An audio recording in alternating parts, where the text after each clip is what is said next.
Hey guys, ఈరోజు tomato మిరియాల రసం ఎలా చేయాలో చూద్దాం. ఫస్ట్ కొంచెం వాటర్లో టొమాటో, చింతపండు, పసుపు, ఉప్పు, కరివేపాకు, కొత్తిమీర వేసి నానబెట్టుకోవాలి. తర్వాత మిరియాలు, జీలకర్ర, వెల్లుల్లిపాయలు దంచుకొని ఈ మసాలా రెడీగా పెట్టుకోవాలి. టొమాటో అంతా నానిపోయిన తర్వాత దాన్ని బాగా స్మాష్ చేసేసి అందులో ఉన్న తుక్కు ఉంటుంది కదా, టొమాటో అండ్ టామరింది తీసి బయట వేసేయాలన్నమాట. ఇందులోనే మనం కరివేపాకు, కొత్తిమీర వేస్తాం కాబట్టి స్మాష్ చేసేటప్పుడు ఆ ఫ్లేవర్ అంతా అందులోకి ఇన్ఫ్యూజ్ అయ్యి టేస్ట్ చాలా బాగుంటుంది. సో ఇట్లా స్మాష్ చేసుకొని ఆ చెత్త అంతా తీసేసి పక్కన వేసేసేయాలి.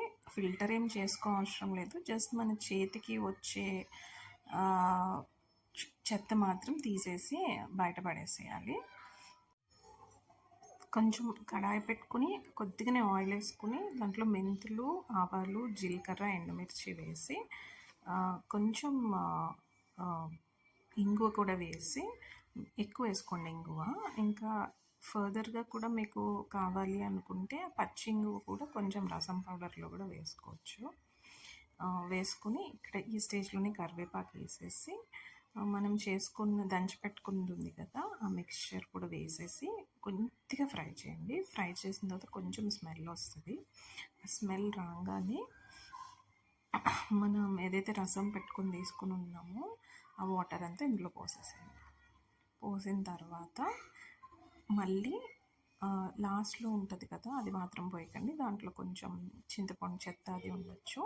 దెన్ సరిపడా వాటర్ పోసుకొని ఈ స్టేజ్లో ఉప్పు, పులుపు సరిపోయిన లేదా చూసుకోండి, అడ్జస్ట్ చేసుకోండి. పులుపు ఎక్కువైతే కొద్దిగా వాటర్ పోసుకోండి, ఉప్పు తక్కువైతే ఉప్పు వేసుకోండి. దెన్ ఇంపార్టెంట్ స్టెప్ ఏంటంటే ఇట్లా స్మాష్ చేసుకోండి ఆ వాటర్ని ఒకసారి. ఎండుమిరపకాయని, ఆ మసాలాని అంతా స్మాష్ చేసినట్టు కలిపేసి స్టవ్ని హైలో పెట్టేసి ఈ వాటర్ ఇట్లా తెరలేదాకా ఉంచి, తెరలటం స్టార్ట్ అవ్వగానే స్టవ్ ఆఫ్ చేసేయండి. బాయిల్ చేయొద్దు, బాయిల్ చేస్తే రసం ఫ్లేవర్ మారిపోతుంది.